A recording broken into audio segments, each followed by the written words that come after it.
just really it's really a just divrei Torah, something that more comes from the head, comes from the mind. But I have a personal connection to this group, to this concept of bereaved grandparents. My wife and I had lost our first grandson, who was born 14, about almost 15 years ago, and he was born a healthy baby, and within 24 hours he developed bacterial meningitis, and he did not have much of a quality of life. He passed away about 2 months before his third birthday, but he was pretty much not functioning most of his life. So we definitely know the pain of loss, and dealing with dynamics of having young children, sitting shiva for their first child, was definitely a traumatic experience. Unfortunately, HaKadosh Baruch Hu wasn't finished with us yet, and we had a few years later, our youngest daughter, Sarah, who was 17 years old, passed away from liver failure. She was born with a condition, and she had an incredible life, and a full life, full childhood, and it was a few months before she passed away. She began to develop infections and things, and there was no way to reverse it. So that was our challenge, and we, Baruch Hashem, we're here, and we probably would have asked me the day afterwards, or the week after, or the month afterwards, if we're going to be able to go on with our life, and what kind of life we'll have. And Baruch Hashem, we have an incredible life, and HaKadosh Baruch Hu has been incredibly kind to us, and has blessed us with Baruch Hashem, many grandchildren. My other children are married, and actually making the bris for another enigal on Sunday. So Baruch Hashem, HaKadosh Baruch Hu has been incredibly kind and generous and compassionate, and we feel strengthened by everything that HaKadosh Baruch Hu does for us.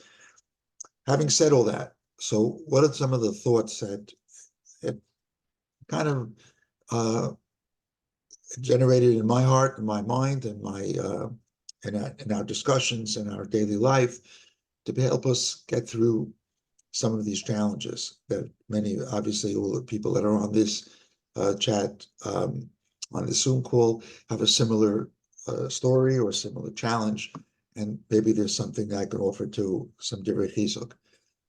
First of all, the biggest impediment for healing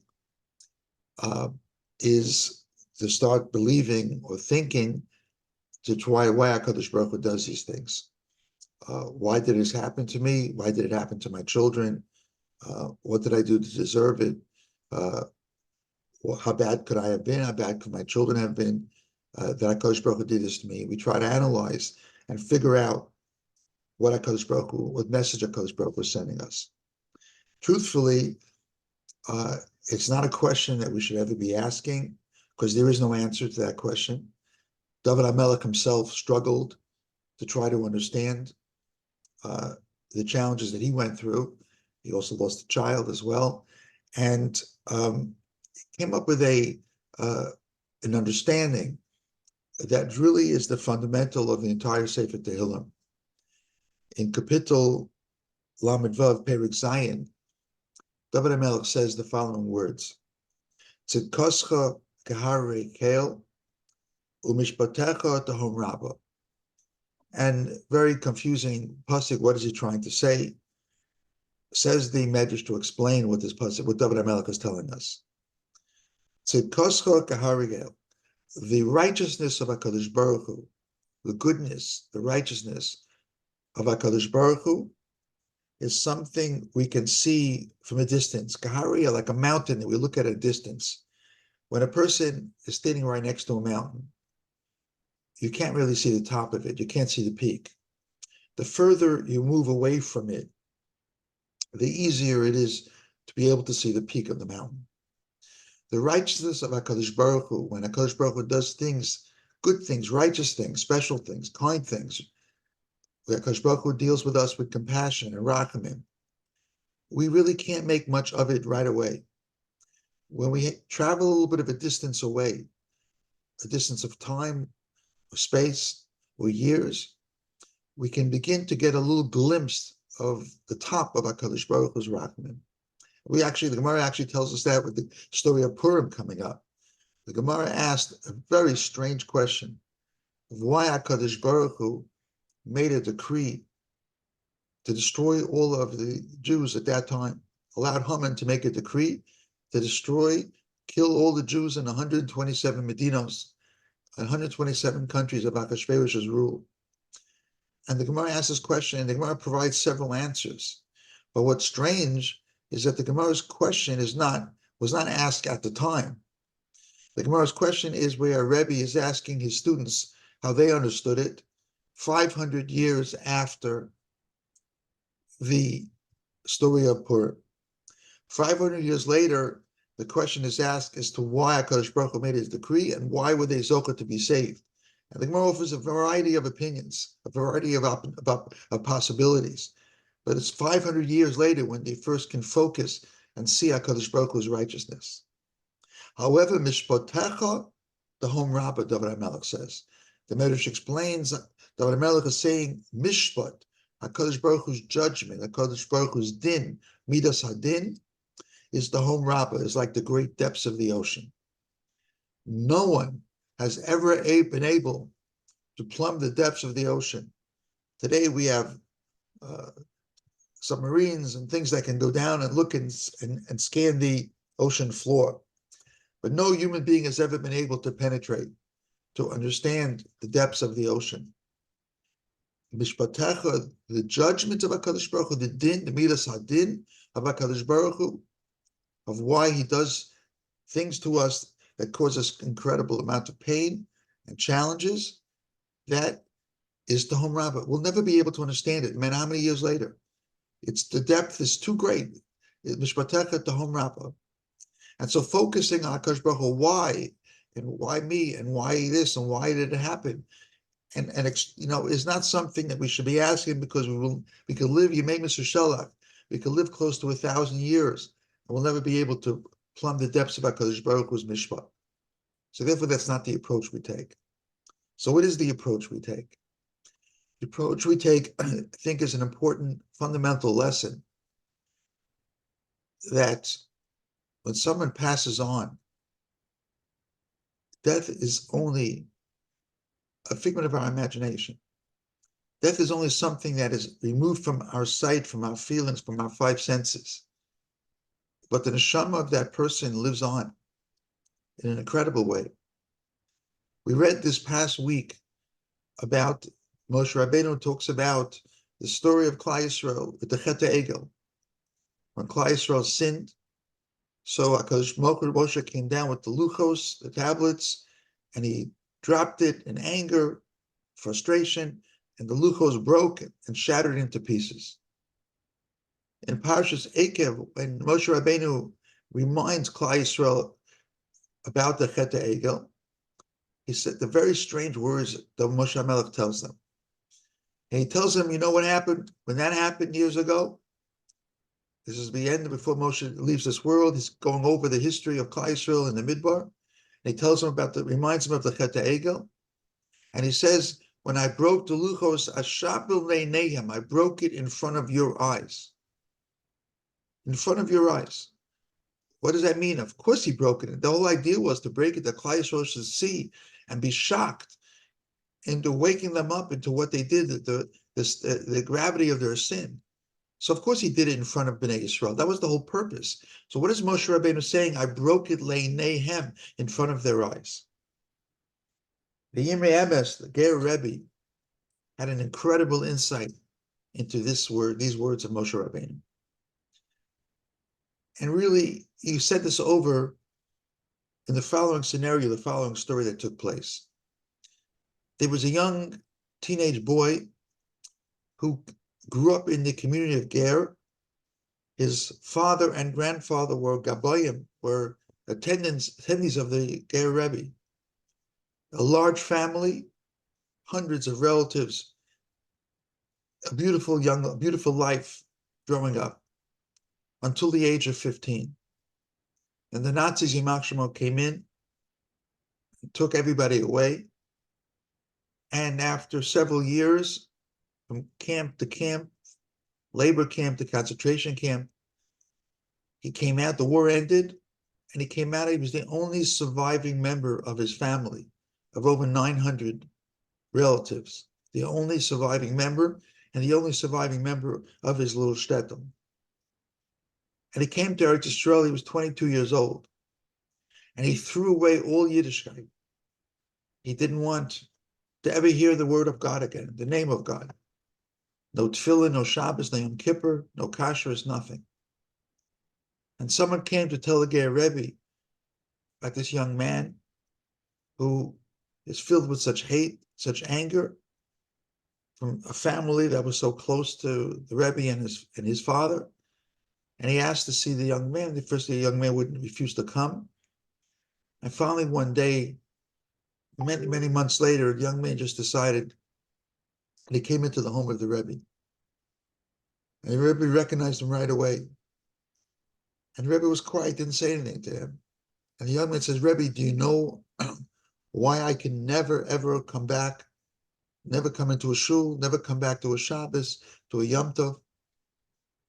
Because I have so much pain. Because look what HaKadosh Baruch Hu took away from me. Took everything I have that was near and dear to me, took away. And I just can't. The pain is too great. I live with it every day. And the Miriamis didn't give him mussar, didn't criticize him, didn't look down upon him. But he said the following words to him. He says, I know exactly what you're going through. I'm going through the exact same thing every single day. And he said, and he asked this question that I just raised. When it says that Moshe Rabbeinu tells them, I broke it leinehem, in front of their eyes. What does it mean? Of course it was in front of their eyes. Where else should it be? Anybody ever said, you know why I understand this Rashi? I understand this pasuk? There's another time it says leinehem. There's another time that it says leinehem in the pasuk as well. When Yosef's brothers come down to Mitzrayim to buy food in the time of a famine, the father sent them down. So Yosef begins to taunt them and question them. They didn't recognize him. He knew who they were. And it says that he took Shimon and he bound him. He had them grab and he tied him down, leinehem, in front of their eyes. He put handcuffs on him and he took him away. And Rashi comments there, what do you mean leinehem? What was the idea of leinehem? And he says, because really, it was only an image. It was only a mirage. It was only that they saw that. But it's not really what happened to Shimon. As soon as the brothers left, Yosef took him out of his prison, put him on princely clothes, gave him to eat, gave him the most beautiful accommodations, comfortable accommodations, like a prince, treated him like a prince. It was only in the eyes of the brothers at first, it looked like he was being put into prison, but really just the opposite. He was being given the most incredible set of circumstances, environment to be in. It's only leinehem, says the Miriamis, that's what it means. It really didn't break. The luchos never broke. Hashem made it with his own hand. Etzba Elokimi, with his own fingers. He shaped it and formed it. It can't be. I'm a human being. A bus of a dumb can't break something that HaKadosh Baruch Hu himself made. But it was just an image, leinehem. It only looked like it was broken. Really, it wasn't broken. It wasn't intact. It wasn't broken at all. Miriam said to this young man, that's how I get up every single day and go through the day. I look at my family. I lost my children and my grandchildren. I lost 400,000 Hasidim, followers of mine that were destroyed in the concentration camps. He said, how do I get through the day? Because it's only a leinehem. It's only, I look at it like they're not here, but really they're here. They're right around the corner. They're in the next room. They feel special. I feel connected to them. It's Leinehem. It doesn't look like they're here, but they really are here. They're close by. And Yirmiyah says, I feel them every single moment of the day, and that connection is eternal, and that takes away so much of the loss of the pain. I was just this Shabbos, I was at a Amudim convention. I spoke at the convention, Amudim convention. And I was talking about some of the different things, and someone came over to me afterwards and I said, I just want to let you know that I lost my mom when I was a young girl. And I was extremely close to her. I was devastated. I couldn't go on. And then one day I walked into a room. My father was talking to my older sister. My older sister asked my father, Dad, how do you do it? Don't you miss mom? I miss her so much. Don't you miss your wife? How do you go about it? How do you continue? And I overheard my father say to my sister, your mother, my wife is not missing. She's not gone, just in another room right now. I feel her. I can't see her. I can't touch her. But I feel her presence. And so therefore, I feel like I still have my wife next to me. And that's how you will feel. She said when she heard her father say that, it reinforced in her that her mother's just in another room. It's Leinehem. We just can't see it, but the person is here. And that gave me such incredible comfort, she was telling me. And that's how I live my life, with a great sense of closeness and connection to my mother. It's something that we look at things we think we understand, but we don't understand. Next week is the yahrzeit of the son of the Ger Rebbe that I quoted, Pnei Menachem, who was also a Ger Rebbe, passed away about 25, 30 years ago. He said once something incredible. Someone once tried to ask him to explain why something terrible happened to their family. Rebbe, how do you explain it? How do I explain it to myself, to my children? And the Rebbe told him, he says, I want to tell you something when I was a child, a story that happened to me. I used to go with my father to the bank. I remember going in when I was a child. I used to walk in and watch people. I used to like to watch people. And I saw a person coming in and going into the bank and giving a piece of paper and walking out with a whole bag full of money. And I said, wow, how great that person, how fortunate that person is. The person just walked out, gave a piece of paper, and walked out with a whole bag full of money. Then I saw another person walk in with a bag full of money and give it into the teller and get a piece of paper, walk out with a piece of paper and everything. He said, poor person, what a poor guy. Just lost all his money, just gave away all his money. When I got a little older and a little more mature, I realized exactly the opposite. The person who walked in with a piece of paper signed a loan agreement. And the bank gave him money, which he's now paying interest on. He's a loser. He's a person who did not do well. He's walking out of the bank having lost. And the person who walked in with a bag full of money and walked out with a piece of paper, he deposited his money. And what he received was a piece of paper certificate marking the interest that he's getting on his money. So he'll be making more money. And at that moment, I realized that what I thought when I was a child, what I thought I understood, was exactly the opposite. So we told the person, that's how you have to look at it as well. You think you understand now, you think you understand, you receive the punishment, you receive something like Hakadosh Baruch Hu so terrible. We take a little distance away, you get a little older, a little more mature, and you look at things differently. It's a whole different understanding. A person didn't lose, a person gained. A person didn't gain, a person may have lost. Yes, when we lose somebody that's dear to us, that's close to us, we feel the connection. It's painful, but after a while, when the pain begins to subside, the connection is there. And we spend our days doing for that person, learning Mishnayos for that person, giving tzedakah for that person, doing good deeds for that person, doing things for that person. I spoke in Florida last week in a shul, and a person came over to me and told me about his wife. He was telling me, I was talking about this. Wife makes the home. I was talking about women, the special quality that women bring to the home, and the kedusha, the chachma, and the inspiration. He told me what his wife does. He said everything that his wife does she says, Zecher Nishmas. This person about his mother. His mother died. He was very broken. He was the only child, the only son.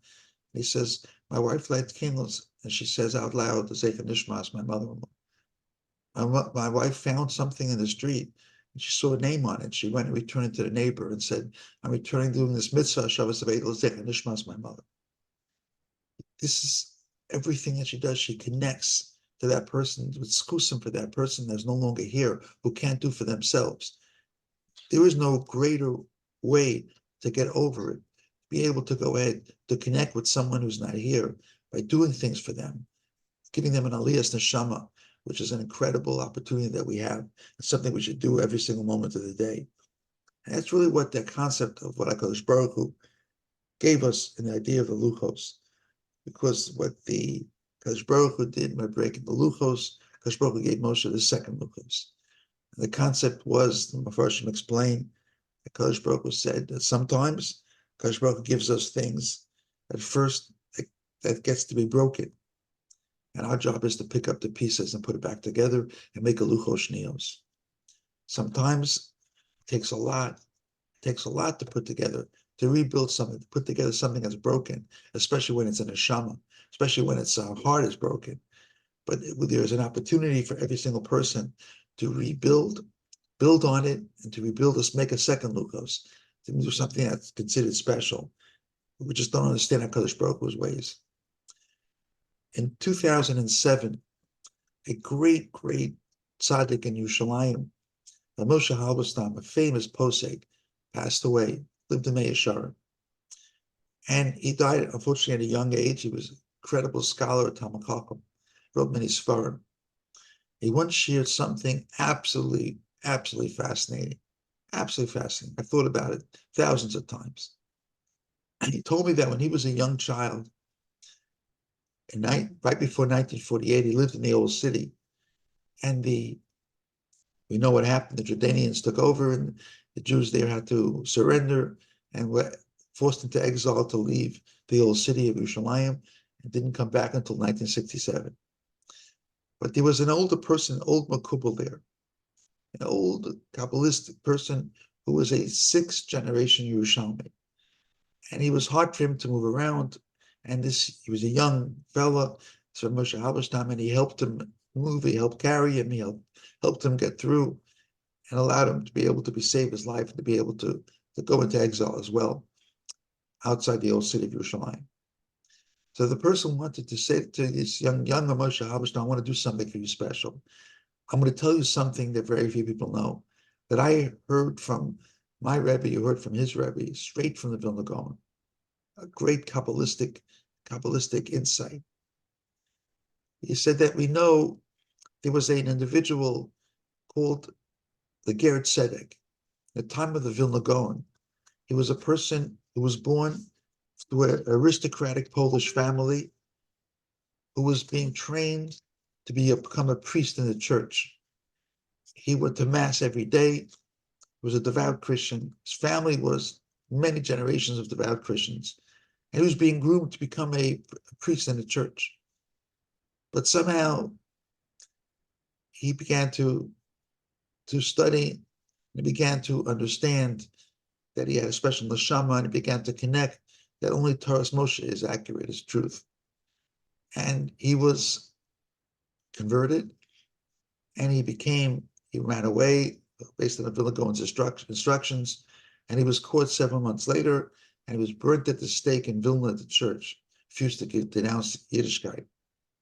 But when he did that, he had a great person was referred to as a Ger Tzedek, Avram ben Avram, and he was Masa Nashal Kiddush Hashem, because the Vilna Gaon told him before he was put to death that he could save him. Al Pi Kabbalah, he could tell him he could do something and save him.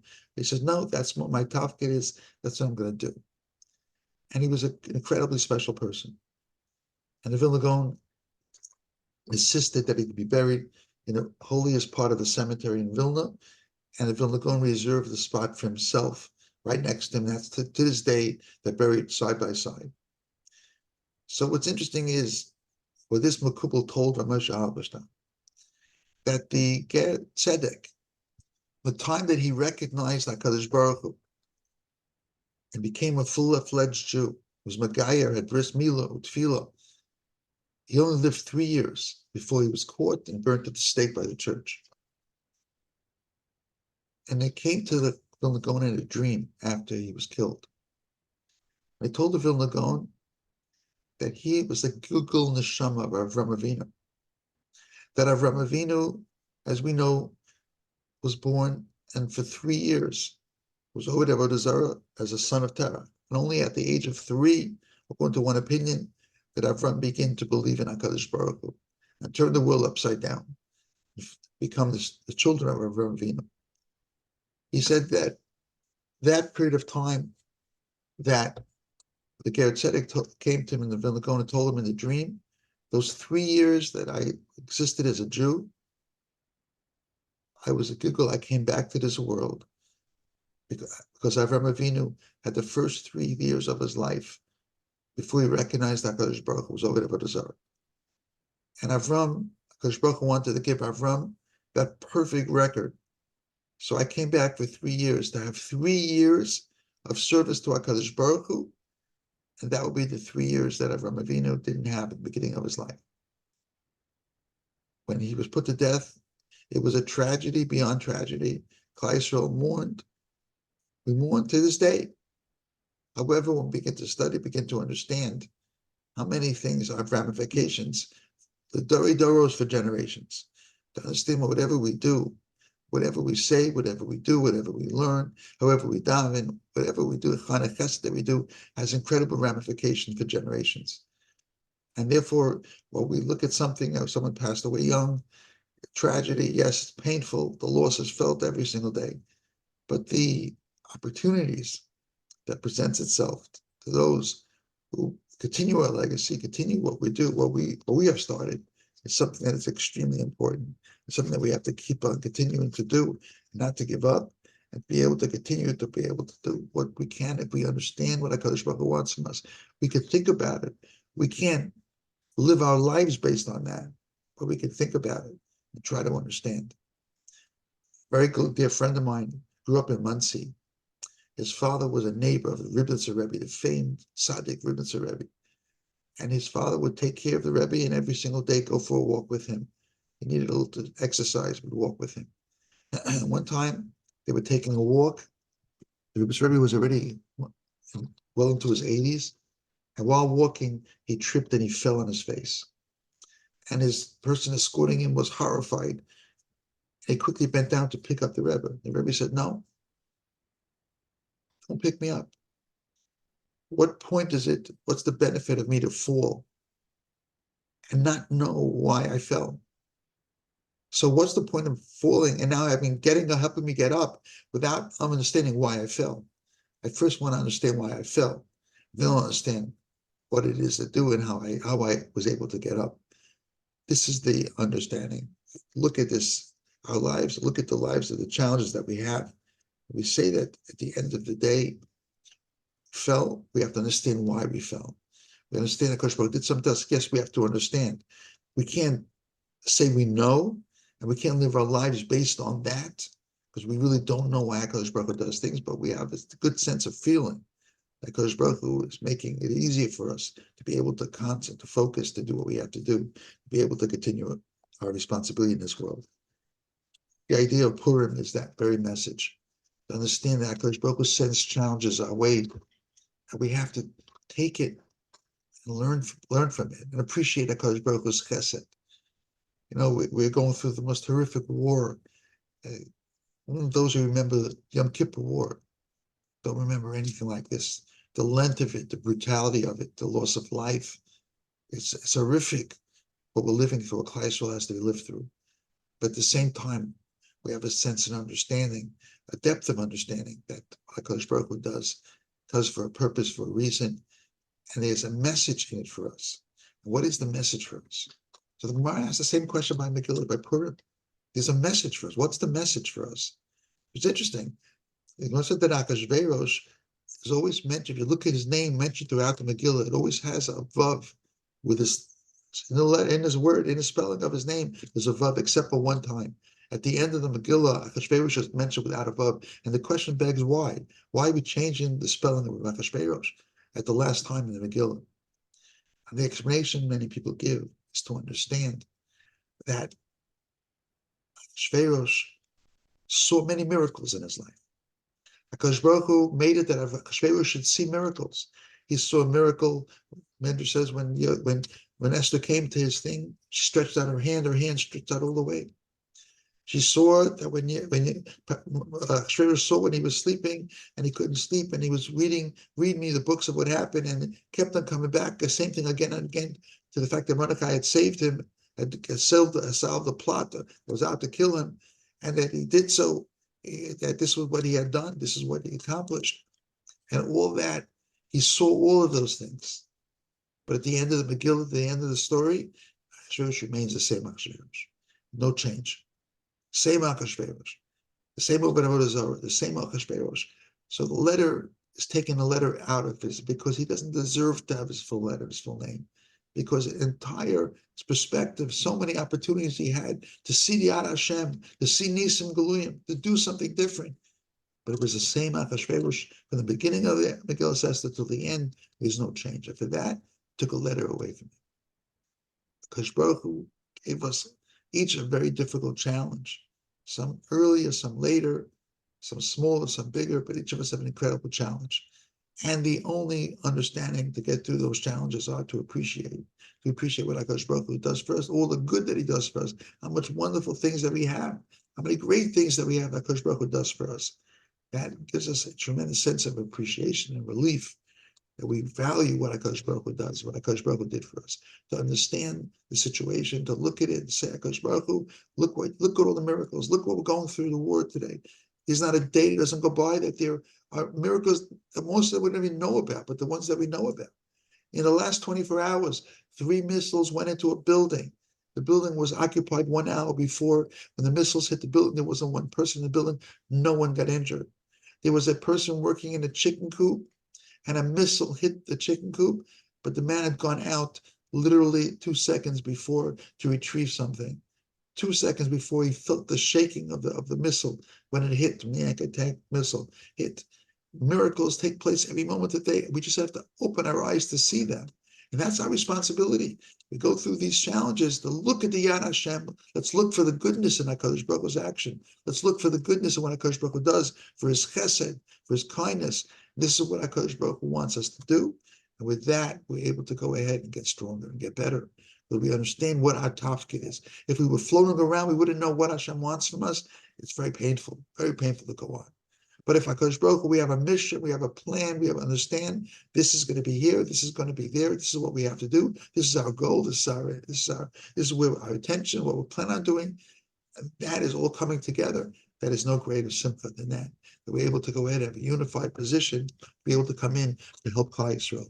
Because the only way to help Klal Yisrael is together, and to see the value of the miracles that Nisim took place, and together we roll up our sleeves and we begin to rebuild Klal Yisrael. That's our responsibility as family, as individuals, to rebuild our families, to rebuild ourselves, to rebuild our mishpacha, our community, to build everyone together, that we can all have a tremendous sense of appreciation of what this world has to offer, what HaKadosh Baruch Hu does for us, what HaKadosh Baruch Hu is doing for us. That is our responsibility. HaKadosh Baruch Hu bench you all to have a Freilich and Purim. We should be Zocher B'ez Hashem, each and every one of us, to be able to get the message, to see the Nisim of Hashem, see the Yad Hashem every single day in our lives, and internalize it and apply it, and let it make a difference in our lives. And when it makes a difference in our lives, will make a difference in the lives of our children and all people, our children's children, to everyone else who has a great sense of understanding of our responsibility of what the Yom Tov Purim means to Klal Yisrael. Thank you.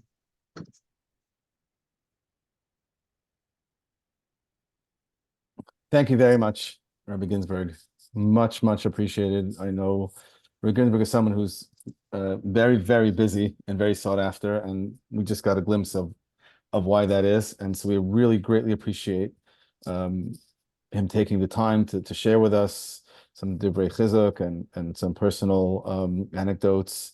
It means a lot to us. We'll take some questions. I have a list of questions that were submitted to me previously, if anybody has a question, you could just, the best thing to do is just to put into the chat, the Zoom chat, and just ask your question there, and then I will try to get to them.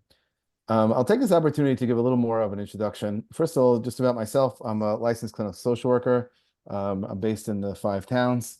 Also EMDR certified therapist. I'm a trauma therapist. I do a lot of work with grief, all types of grief. Every type of grief you can imagine is probably something either in my current roster or something I've dealt with. So there are many things that are very similarities between the different types of griefs, but there are also differences. So we started this organization around, I think in 2005. My daughter Nechama had been sick from the time she was 5 until she was just about 11 years old, and she passed away. And what we realized after she had passed away was that there wasn't really anything to support the family unit. There was maybe some different things that were available for the parents, but nothing that was there to support the entire family. So we started a Shabbaton, a yearly Shabbaton, and our most recent one was around 400 people. We've been doing it, pretty much every year, I think minus 1 year, since 2005. And this was a family-run organization. We also have volunteers in the different branches. We have a branch in Lakewood. We have a branch in Muncie. We have a branch in Israel. There's a Brooklyn branch, which also includes the 5 towns.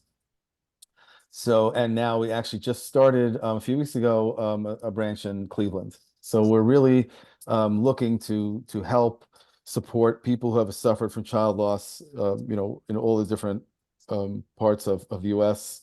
That we can, where there's a significant Jewish community, and also in Eretz Israel. And we do all kinds of events from, paint nights to like a kumzit, it's a barbecue.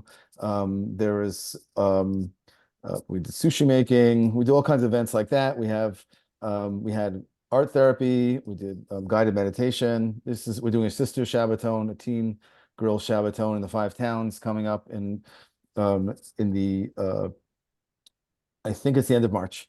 So we're actually quite busy. There are a lot of different events going on in different regions.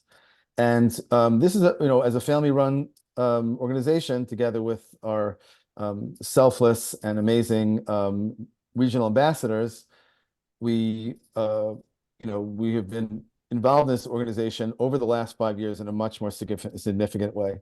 From 2005 to 2018 is really largely was just a Shabbaton. There wasn't a lot of other type of events, and unfortunately, my daughter Miriam had gotten sick in 2014. She was 18 years old, and then in 2018 she passed away as well. She was 21. And she had been so involved in the organization, and we actually had started planning this organization before she passed. We had plans and we were working on it, and unfortunately, she became quite ill and passed away. So we decided that the most appropriate way to memorialize her, to honor her memory, was to start this organization. So we called it Meirim. Meirim, first it's like the word Miriam, and also the Hebrew word is to lift up, and that's what we've been trying to do. And the organization, as I say, we're not looking for new members. We're glad to support the people who need it, but we're happy to close registration, and nobody should ever experience this type of loss. I'm going to start with just a little bit of what makes the grandparents, what makes unique about grandparents and the loss that they have, and then I'll take either you could send questions through the chat, or I have questions that I've gotten until this point. What's unique about the loss, as I understand it, coming from having met many grandparents and parents, of course, that what's special is that it is what I call the double loss. So not only have you lost a grandchild, but you are suffering from watching the suffering of your children and your grandchildren. So being in that position, is an incredibly difficult one. They say there's a joke that there was someone asked his rabbi, he said that he had teenagers and said, like, they're so mean to me. He said, my daughter comes home, all she cares about the car keys, and my son comes home, he just wants money. No one really likes us. So he asked, the rabbi, but my parents, my children love my parents. They're so enamored with them. So why do they get along so well? So the rabbi told him, he says, that's because they have a common enemy, parent. So there is a unique and special relationship between the parents and between grandparents and grandchildren. And the nature of that relationship is as unique as any relationship, right? Sometimes, a grandmother might have a specific grandmother might have a different relationship or had a different relationship with their grandchild whom they lost. And the grandfather has a totally different relationship, right? Sometimes we think because it's like grandparent, grandchild, that automatically the relationship's the same, and it's not. One of the reasons that it's so important to me to have these kind of discussions with grandparents, and the reason that grandparents hold a special place in my heart, is because anybody who's in the world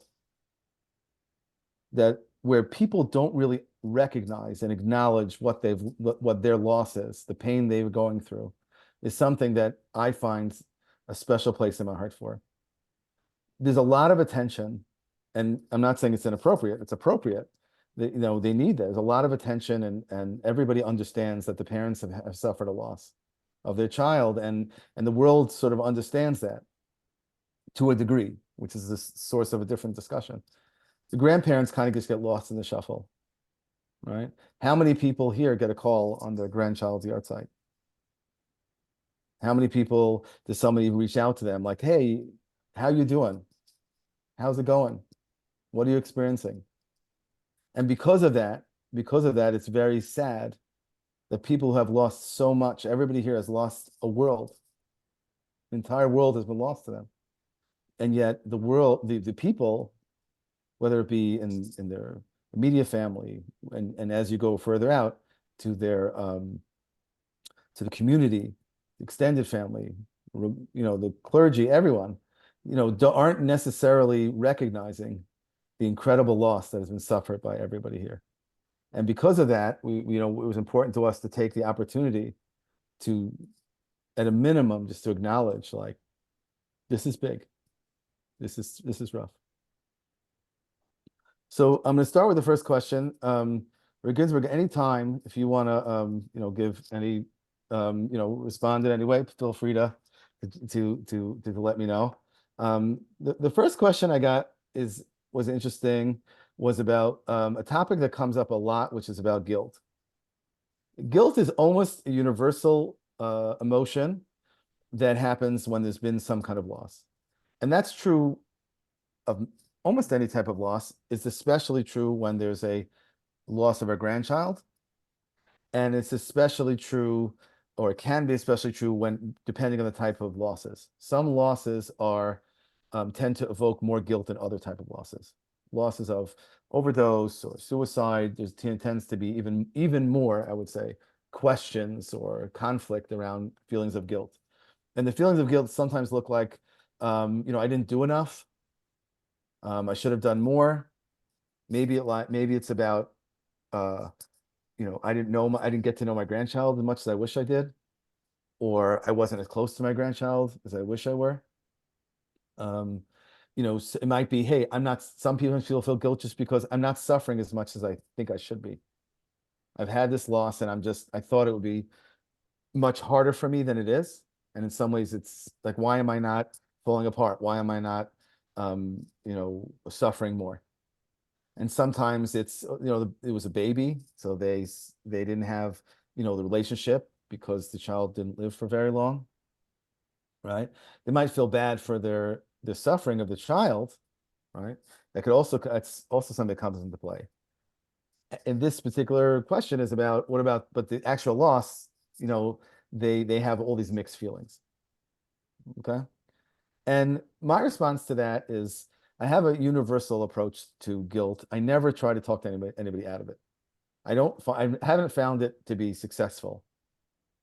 Sometimes people come with me, and our systems will come up with seemingly irrational, sometimes irrational, but even some people will come up with it with almost irrational thoughts around guilt. And they'll say, the example, which I share sometimes about, it was, in this case, it was a parent who, it was raining outside. And unfortunately, the child went out and the true story, was hit by lightning and passed away. And I remember the parent was saying how she had felt a lot of guilt around the fact that she didn't tell her 21-year-old daughter not to go out when it's raining. And anybody's had a 20-year-old daughter can imagine. I mean, if she would have told them, likely, if she would have told them, don't go out, you might get hit by lightning, the kid would laugh it off. Very unlikely, unless the parent had the control of the keys, that the child would listen. So the most typical reaction would be, what, are you crazy? Of course they wouldn't have listened. You did nothing wrong. You have no reason to feel guilty. And I'm not saying I disagree with those thoughts. I'm just saying that I'm not successful with it. So one of the things that I've come up with is an approach called I wish. And I wish is a technique that I've used for quite a while now and has been well received, and I'll share it with you all. So whenever somebody comes to me, a client comes to me and tells me, I wish, in this example, I had told my daughter not to go out in the rain, or they say, I should have done this, I should have told her this, I should have told her that. I just say I wish. I wish I had told her.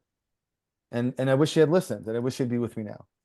And the reason that I wish is something, it's a very simple technique, just sort of substituting the words I should have with I wish I had.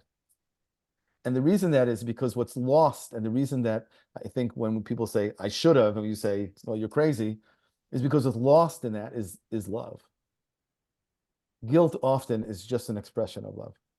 It's an expression of longing. It's an expression of missing your grandchild.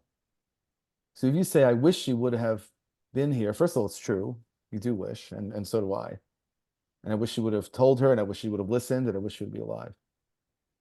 And the reason that's powerful, because it speaks to the fact that it's not about, just trying to beat ourselves up. It's saying, I wish they were here. I love them. I miss them. This is hard for me. And it's a simple technique, but it's been well received, and a lot of people have used it.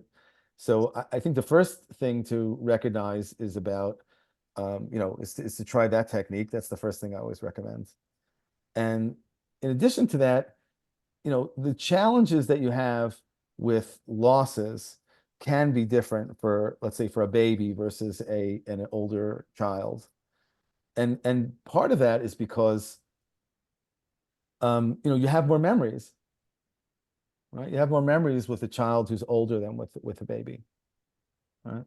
I often get this, not in this context, but sometimes you'll have a relationship, there'll be a loss with a relationship that was estranged, where they weren't close. Could be with a parent to the child, or could be any direction.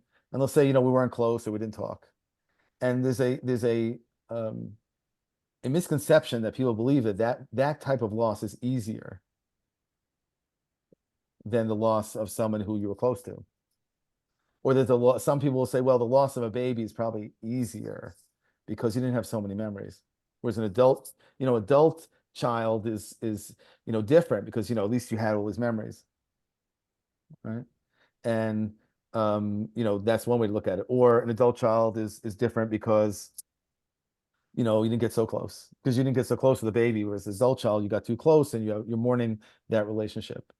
And I haven't found, in my experience, and I have, unfortunately, a lot of experience with this, is that any one is easier than the other one.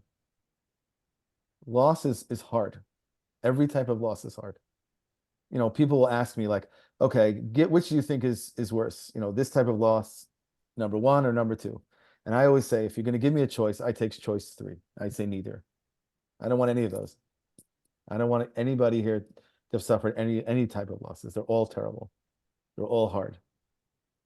So I would say, one, I think it's important to not to compare losses. I think if we can find within ourselves a way, an acceptance of what happened in terms of the relationship. Okay. And thirdly, I think that when it comes to guilt is an acceptance that, what's behind it is really love. Okay. Just want to see if there's anyone in the Zoom who chat any new ones, but I have the ones. Okay. The next question is, okay. Is a challenge. I always get really challenging ones. Okay. So I'm going to read this question off. Okay. The question is, how does a grandparent deal with the pain of watching their own child be in so much pain? That's part one of the question. The second part, I'll read all the parts. What are some of the guidelines of knowing boundaries? Like if a grandparent's in so much pain, they can't necessarily turn to their grieving children for support, but sometimes grieving together could help. So the essence of the question is, how does a grandparent know when to grieve together and when to step back, right?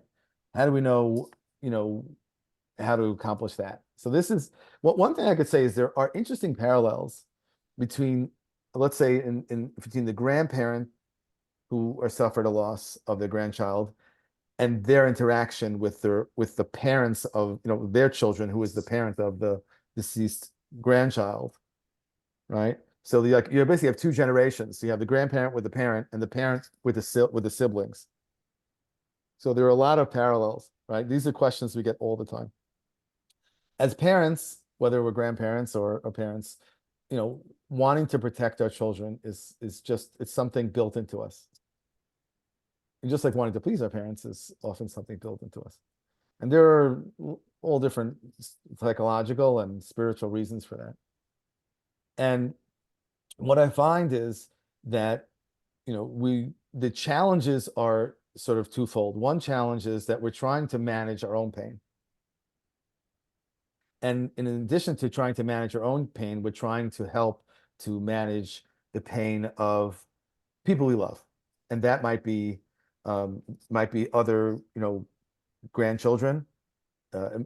Certainly would be, your children, right, who are the parents of the child who passed, or even between spouses, right, grandma and grandpa, right, and it's not uncommon within couples, within parents and children, that the way that each person grieves is very unique, right? One of the things, if I could, actually, there is a book that I'm involved with writing with Miriam Riviat, and we talk about these topics all the time. So if anyone has any comments or things they want to be included in a book, there will be a section for grandparents. And so if you have some, you can email me at holmang@gmail.com, email any comments or whatever, and we'll see about adding it to the book. So it's we're constantly trying to regulate our own emotions and trying to manage their own pain, and at the same time, our instinctive parental, rational parents, we want to protect our children. We want to take care of them, and sometimes those two things can come into conflict, right? I talk a lot about couples, how they grieve totally differently in some cases, and sometimes they will grieve differently, but they can coexist. And sometimes the ability to grieve, the way each grieves, sometimes can conflict one with the other, and that can really be challenging. When, for example, just as a way of an analogy, one person says that Hashem, gave the world over, and each one of us could do what we want in the world, right? So Hashem doesn't actually control every single thing. And then some person says, no, this is Hashem wanted, Hashem is all good, and this was done on purpose. And what happens is they end up in conflict about, the role of God in these type of situations.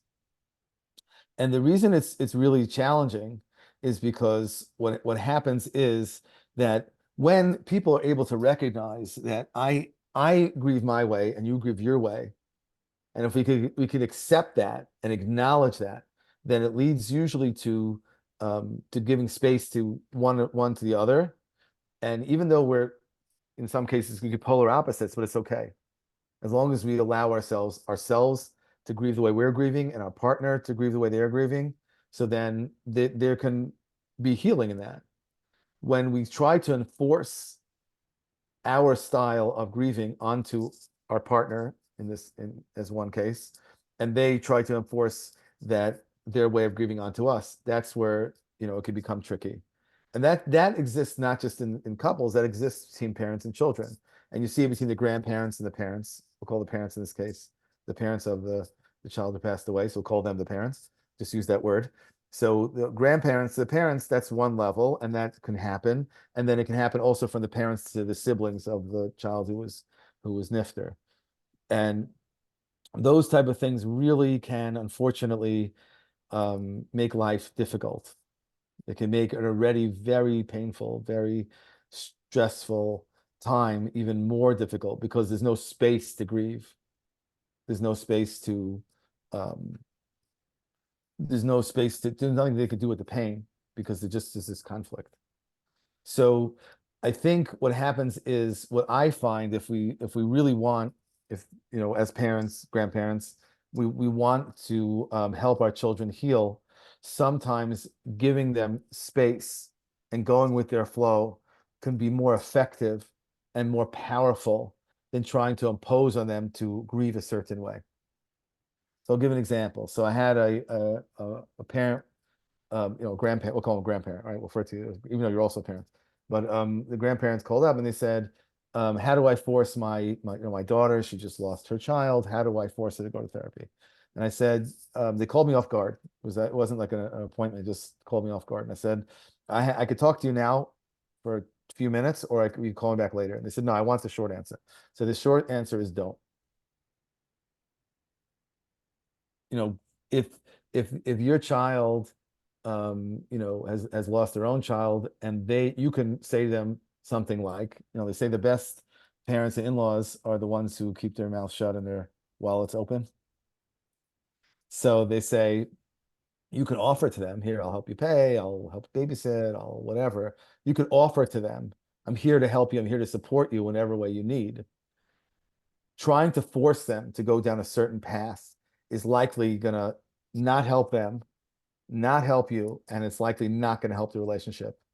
And I don't think that's the goal of any parent. I think what parents look for is to try to help facilitate the healing of their children. And in order to do that, sometimes we have to take a step back and let them do what they want to do.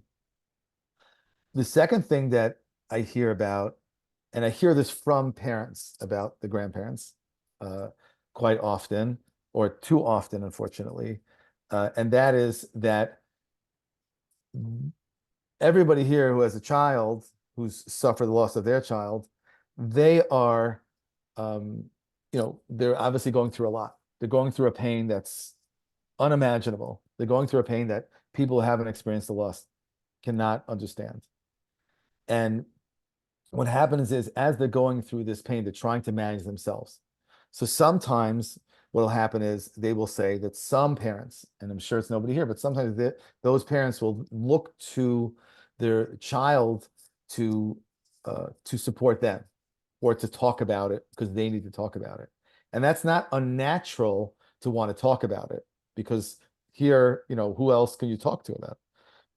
The unfortunate part is, if I always say that a parent's role is to support the children, or we're talking emotionally here for a moment. A parent's role is to support the child emotionally, not the reverse.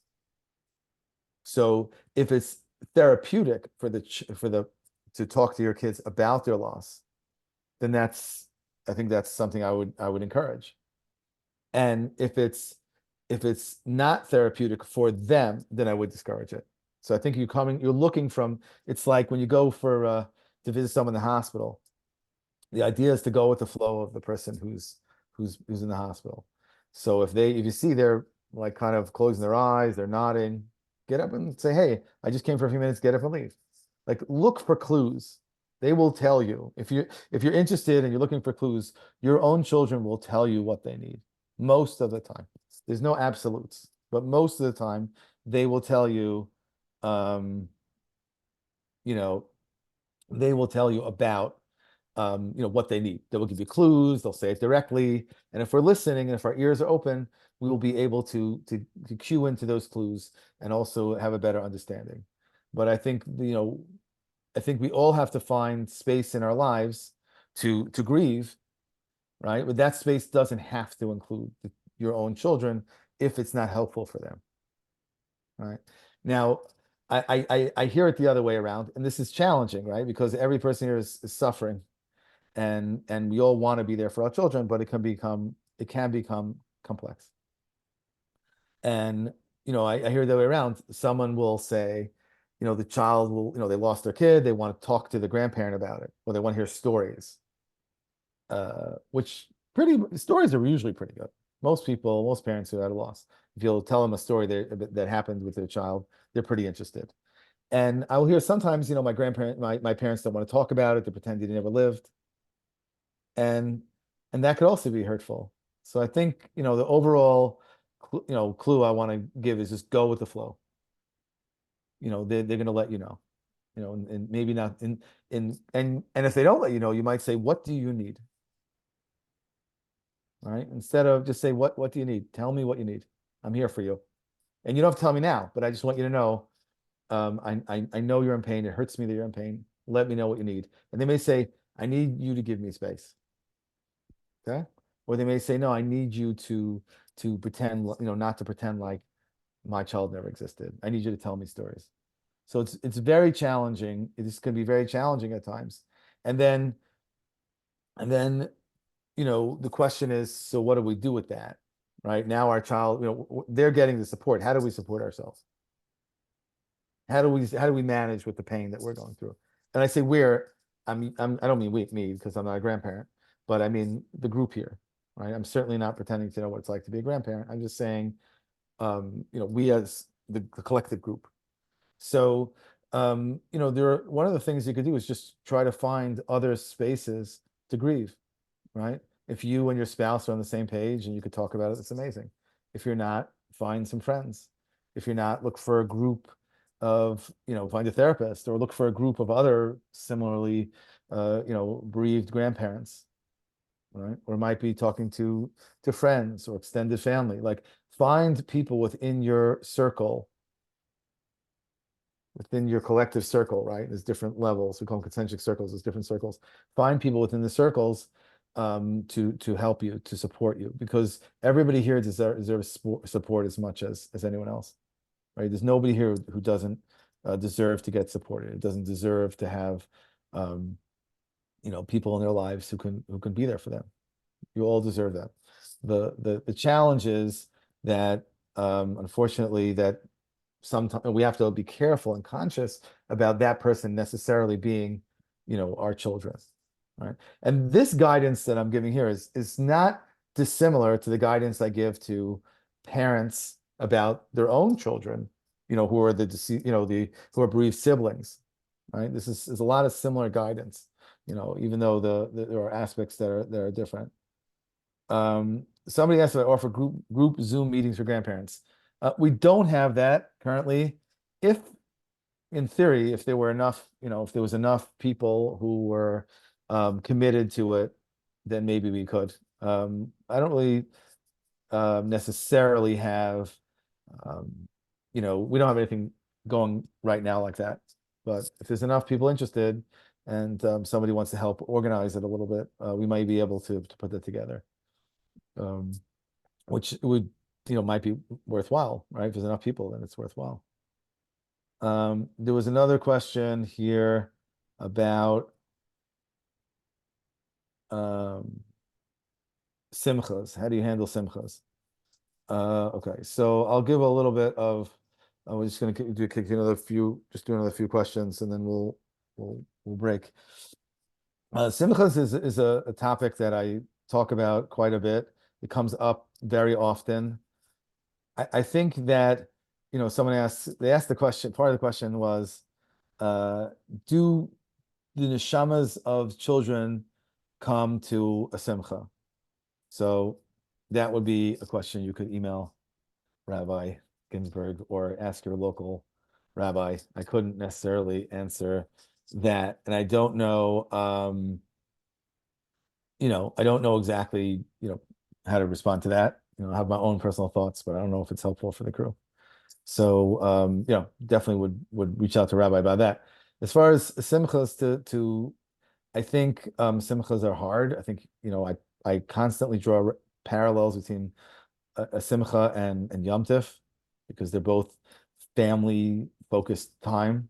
They were family focused time that were previously, hopefully, very happy occasions. And unfortunately, what was once, maybe the happiest times are now bittersweet. Every time I go to a simcha, I will always say, um, and whenever I go to simcha and I see the Baal Simcha, I'll say something like, "This is bittersweet," because nobody, in the midst of everything going on, people don't even acknowledge that there's a loss. Right? If you go to your grandchild's wedding, I mean, what's a greater, happier moment than going to your grandchild's wedding? I think when that occasion is also a time when we remember that there's someone who's not here. There's another grandchild who's not here. And that's a great source of pain. So it's bittersweet. And I think that the one piece of advice I could share is that when it comes to simcha, and there's a lot of discussion that we could talk about it, but the one thing I'll say for now is make space, give yourself permission for it to be bittersweet, to be bitter and sweet. It's okay that even though, what do you mean? How could you not be happy, right? How could you not be overjoyed? How could you even be thinking about anything or have any sadness?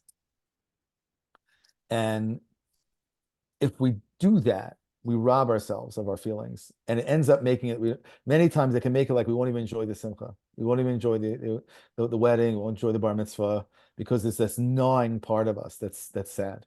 So if we could say to ourselves, self, I know this is a happy occasion and I am happy. And there was a woman who, someone I know well, she said, a neighbor, she said, at she had actually also similar to Rabbi Ginsburg, she lost a child and a grandchild. And she said, at other weddings of other children since the passing, she would say, I'm 100% happy and 100% sad. And I thought it was such a beautiful way of describing the kind of the contrast between the two opposing feelings. And I think giving yourself that permission can really allow yourself to be 100% happy. If you're going to try to, if you're going to try to deny yourself, if you're going to try to deny yourself from feeling those, feeling your feelings, I find that it makes things worse. It makes it harder. And acknowledging that can make a simcha, just a little bit easier. The other practical component, and I'm going to get to one more question. The other practical component is what I like to say is that if you go to a wedding of a grandchild, if you have something of theirs, then there's something small, right? It wouldn't be like a cowboy hat, but something small you could put in your pocket, right? If you could put in your pocket something, whether it be like a little bracelet, even if you borrow it for the night, or whatever the thing is, I think that could sometimes helpful because it's almost like you're bringing that grandchild with you, the one you lost. It's bringing them with you. They're there. So that's the other a little bit of practical advice there. I mean, there's so much here. Also, the last one that we did was also on YouTube. If anyone wants to watch the last one. Okay, another question. It's been about 3 years since the death of a young child, and the mother is still so sad. What can a grandparent do besides validate the emotions? Okay, well, first, validating their emotions is great. That's fantastic. Um, Sometimes I think that if there's, maybe sometimes I think there's an acceptance that there may not be much we can do. The saddest part about I mean, I don't say saddest, but one of the saddest parts about what's been experienced here is that this is not a fixable thing. There's no like fixing this. There's there's when a parent has lost a child, they get stronger. They learn how to carry the pain, and they make space for other things. We make space for joy and for work and joking around, all kinds of silly things. We make space for normal things. At the same time, it's not like the pain just goes away. I think we all know that in our hearts, and everybody here certainly knows it. And it's very difficult to watch our children as they are suffering and feel like there's nothing we can do. And it can be you can feel motivated to want to fix them, to change them, and coming from a very pure and beautiful place, like from the most loving, nurturing part of us, right? And we'll want to help them. I mean, the hardest thing to do is to watch our children suffer and not be able to do anything about it. And sometimes that can lead to us pushing too hard or trying to fix them. I think that if you can make space for that, like you said, validating the emotions is so beneficial, because just like the grandparents are marginalized in a certain way, even the parents are marginalized after a little while. We have a program that we send flowers to the Mayroom families on the art site, and sometimes we'll be the only people who have reached out to them. And this, that's unfortunate. So the most predominant message that bereaved parents get from the world around them is to move on, is to just move on, get over it, get with it. And just being able to validate our emotions is so powerful. It's so meaningful. So I would say it feels like it's not enough. And that's natural. Like, we want to protect our kids, we want to help them. At the same time, I think if you're able to validate them, it's you don't even realize what you're doing for them. And in fact, they may be doing sometimes better than you realize. And it's just because you're validating them, that's a safe space for them. And that's their space to grieve, and that's their space to someone to recognize them. So maybe I guess the quick answer is maybe there's no besides. Maybe that's the most powerful tool you have. And we have to learn to manage watching our children in pain. And that's probably the biggest difficulty, as you mentioned in the beginning, of just this double loss: losing a grandchild and watching your child suffer. And there's virtually nothing you can do about it. So, okay, last questions. It is sometimes hard to balance the joy of other new grandchildren with the loss of my granddaughter. Do you have any suggestions?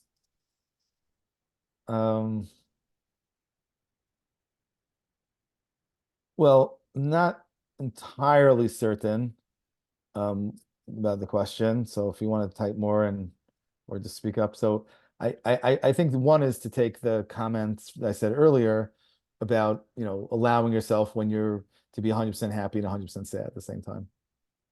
I think that's one of it's a very powerful suggestion. And sometimes our perspective is the best that we have. I think allowing ourselves to have our feelings and having, a perspective that says, look, it's okay. There's no replacement.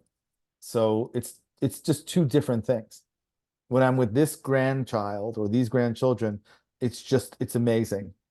And when I think about this grandchild that I lost, it's so painful. And just giving yourself permission to do that is, in itself can be cathartic. It could be healing. Um, it could be something, within the toolbox that we have, which is limited. I think when it comes to, the other piece that sometimes happens is, I'm not sure if was the nature of this question, but is sometimes that the parents who had the loss, the bereaved parents, might think like, oh, you've forgotten about them, right? You seem so happy, you think there's a replacement child. And I think to the degree that we can communicate to, to our children, that, to your children, if you could communicate to them, I haven't forgotten, right? The fear of forgetting is something that is incredibly powerful, not necessarily in a good way, but it's powerful. The fear, we'll forget this grandchild will be forgotten, right? You see, oh, you have all these other grandchildren now, and you're so happy you don't remember them. One thing that I mentioned earlier, which I'll just reiterate here, is the idea of mentioning stories, sharing stories, right? Or if it's the birthday, I mean, we don't send flowers on the child's birthday, the bereaved child's birthday. One, we'll run out of money, and two, it's just a lot to take on. It doesn't mean birthdays are hard. So if you can, call your children and say, "Oh, I know it's so and so's birthday. I was just thinking about him," and this his face, or just say a story, right? I remember blah blah blah, this story that happened, and that's it. You don't have to, we want to be cautious of pushing our own feelings as grandparents onto the kids. At the same time, we want them to know, hey, I'll never forget him. I'll always remember him. Or I remember this one time he had this cowboy hat, whatever, or went to yeshiva and at the play, whatever the story is, and that could be enough. It doesn't have to go further, right? And if you feel like your child is, tell me more, then keep going. I I'll end with this. I often tell parents, because parents will say to me, I don't know if I should talk about it or not talk about it. I never know what to do. So I tell them this silly approach. I say, make a piece of paper and make 3 columns, right? And write every kid's name in your family. Okay. And then with the second column, we'll say the question above will be, do they like to talk about it? And if the answer is yes, put checks next to each kid. And then the third column is the word no. And do they like to talk about it? No. So put check marks. So say the kids who don't like to talk about it, so you don't have to talk about it with them. And the kids who like to talk about it, so talk about it with them. And it's making those alliances. It speaks to a lot of respect, of loving. We love our children. Respect sometimes looks differently. So we want to love our children and respect them, and and you know and listen when they set boundaries. It's important to respect those. And if you have someone who welcomes telling stories, so then tell more stories. It's challenging to know sometimes because they don't want to say, but I think it's important to pick up. If they don't, if they pick up on clues, look outside ourselves, pick up on the unspoken messages. If you say the story and they say, "Oh, well, thanks for sharing," and that's it, then you have a pretty good idea that they may not be as interested in talking about it. And if they say something like, "Oh yeah," and they just talk, talk, talk, listen, sometimes validating emotions of listening is all we got. So I'll just leave with this thought. Um, I'm mostly sorry for everybody here that they are in the position that they are. And it's also sad that a lot of people on this call are not necessarily acknowledged or recognized for their own loss, how deep their loss is. And I'm sorry for that. And I hope that you'll find people in your life, each person here will find within their lives people who can be there for them to support them in the way they need to be supported. So if you want to find information about the organization, you go to www.mayrim.org. You could send emails to info@mayrim.org. That's MAYRIM.org. I thank everyone who took the time to come out tonight, and wishing you happy Purim and Simchas, and I pray that Mashiach will come soon so we will be reunited with our grandchildren and children. Thank you.